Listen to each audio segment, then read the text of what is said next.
হঠাৎ করে চলে গিয়েছিলাম বাথানপাড়া ডাকাতকালী মায়ের দর্শন করতে গিয়ে মায়ের দর্শন করে যে আসার সময় এমন ঝামেলায় পড়ে যাবো আমরা ভাবতেও পারিনি। চলো সেদিন কী কী করলাম তোমাদের সাথে শেয়ার করে যাক।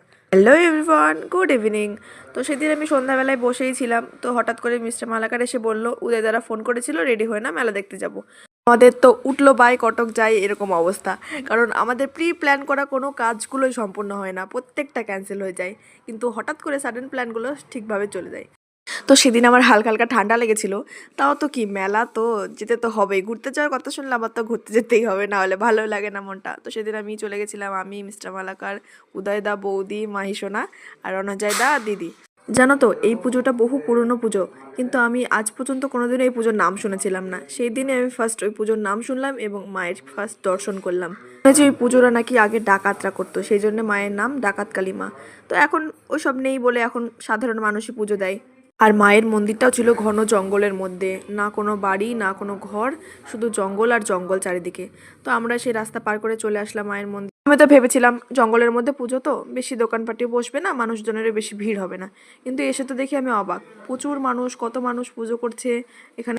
আমরা ওই গিয়েছিলাম প্রায় 9টা সাড়ে 9টার দিকে, তখন গিয়ে দেখি মায়ের মূর্তি এখনো সম্পূর্ণ হয়নি। তারপরে জানো ওখানে দেখি খিচুড়ি খাওয়ানো হচ্ছে। তো আমি আর মাহি তো একটু দুষ্টুমি করে নিলাম ওখানে।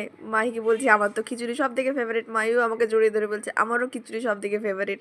তারপরে আমরা পাতা নিয়ে বসে পড়লাম খিচুড়ি খাওয়ার জন্য। জানো ওখানে প্রচুর হাজার হাজার মানুষের খিচুড়ি খাওয়ানো হচ্ছিল, দেখো কত বড় বড় জায়গায় খিচুড়ি রান্না হচ্ছে। তারপরে আমরা খিচুড়ি খেয়ে বাইরে বেরিয়ে চলে আসলাম, কারণ পুজো হতে হতে অনেকটা রাত্রি হয়ে যাবে, ততক্ষণ আমরা তো থাকতে পারবো না। তো সেই জন্য চলে আসলাম মেলার মধ্যে। এসে তো মাহি কাঁদছে খেলনা নেবার জন্য, তো ওকে খেলনা কিনে দিয়ে আমরা বেরিয়ে চলে আসলাম।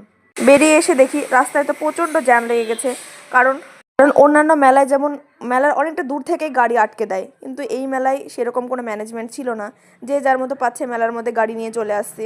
তো সেই জন্য ভালোই জ্যাম হয়ে গেছিলো। তো প্রায় আমরা 1 ঘন্টা মতো ওখানে দাঁড়িয়েছিলাম। তারপরে আমরা মাহিদের টাটা করে চলে আসলাম। যাওয়ার সময় তো ভালোই সেজেগুজে গিয়েছিলাম, কিন্তু আসার সময় ভালো ঠান্ডা লাগছিলো। তো আমি চাদরটা ভালোভাবে মুড়িয়ে নিয়ে মায়ের জন্য মোমো নিয়ে বাড়ি চলে আসলাম। তো আজকের মতো টাটা।